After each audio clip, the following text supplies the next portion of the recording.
We're with Arno Niemand, who received the Order of Merit this weekend from the Wrestling Hall of Fame. Arno, could you talk a little bit about how you got involved in the sport of wrestling? Well, actually, it started when I was about 14 years old, and I was at Mercersburg Academy in Pennsylvania, and trying to find a sport that I could compete in, as I was singularly inept at anything to do with balls. My house master, who happened to be the wrestling coach, suggested that since I only weighed 120 pounds that I might try wrestling. And that's how I got started, actually. I paid my dues in the room, as most young guys do, and I've been active in the sport ever since.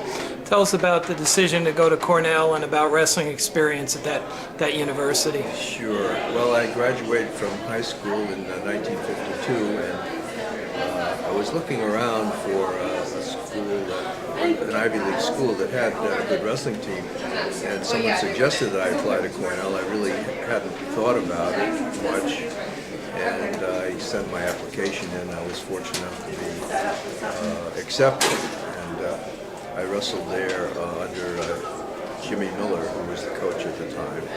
Yeah, and you were on some pretty good teams at the time? Well, I came in as a freshman on the 1953 team, which was second in the East and third in the NCAAs, and that was about our peak for a number of years.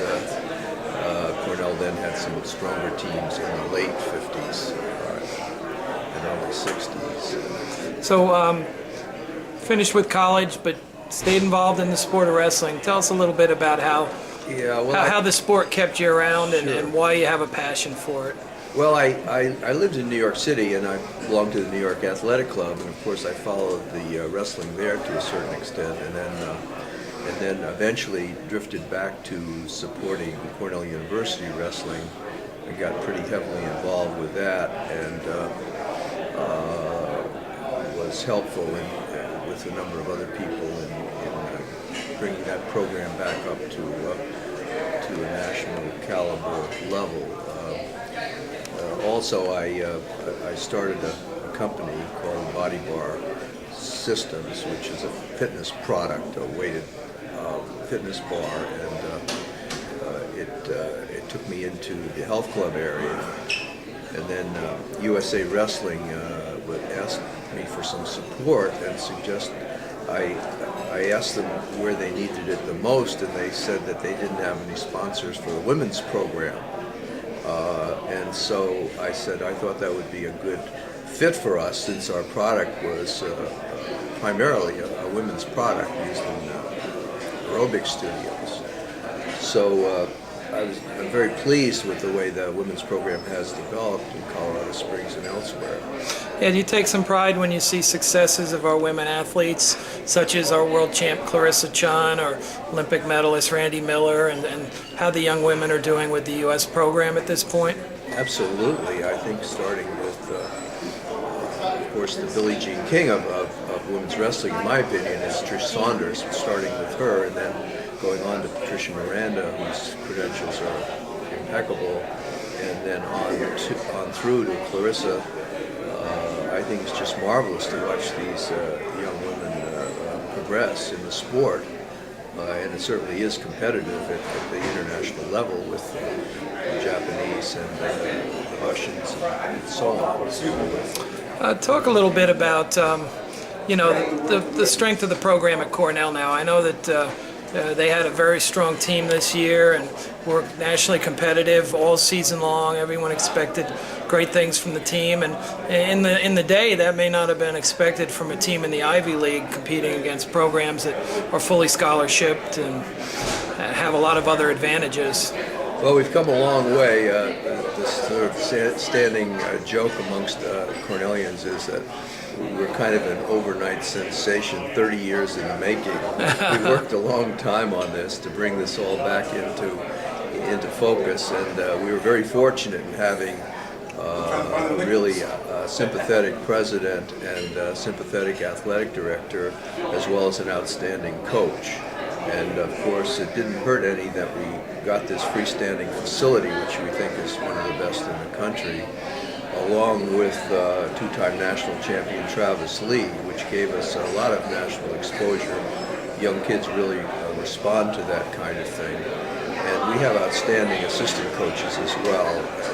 We think that's all part of a piece, and of course we've tried to endow most of our programs so that it's not susceptible so much to the whims of the budgetary whims. Andy Grove, the former chairman of Intel, stated at one point that only the paranoid survive, and I think that this is true in wrestling in spades. That you really got to make sure that your program is strong and that your conference is strong. Otherwise, you might not be around very long.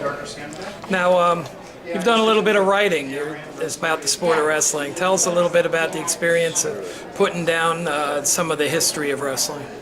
Well, I'm very intrigued with this post-war period, particularly between 1946, when the NCAA wrestling started up again, through about the early 50s, when the pendulum swung essentially from the domination of Oklahoma to some great Iowa teams, which were led by tiny Cornell College and Iowa Teachers College, very strong teams that they had.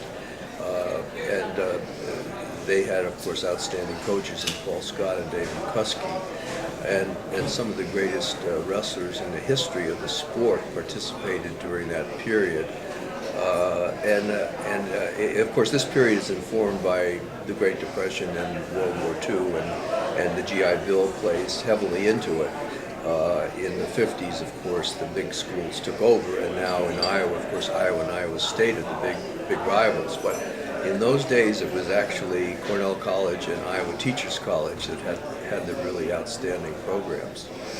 Now, your involvement with USA Wrestling led to you receiving a Fila Gold Star at the Pan Am Championships a year or so ago. Tell me your thoughts about your involvement with international wrestling and you know how the sport has a standing on the world level. Well, I'm very pleased to be involved with, and to be honest with you, my focus had not been so much on freestyle, but when getting involved with the women's program, I really had to focus on it, and I think that I can see where we've made significant progress in that area, and we were also, of course, ecstatic about Henry winning a gold medal in Beijing in the men's freestyle. And it's a continuing challenge because the international scene is very competitive, particularly with the Russians and the Cubans and others. So I follow it a lot more closely than I used to because I was primarily focused on high school and college wrestling, folk style wrestling, as you would call it. So your thoughts about being honored with the award here at the Hall of Fame and spending time with some of the greats that are here this week? Well, I'm absolutely in awe of all these great wrestlers and coaches that are involved in the sport, and I think it's really important that the Hall is the torchbearer and the holder of the flame, so to speak, for the sport. I think it's important to honor these people.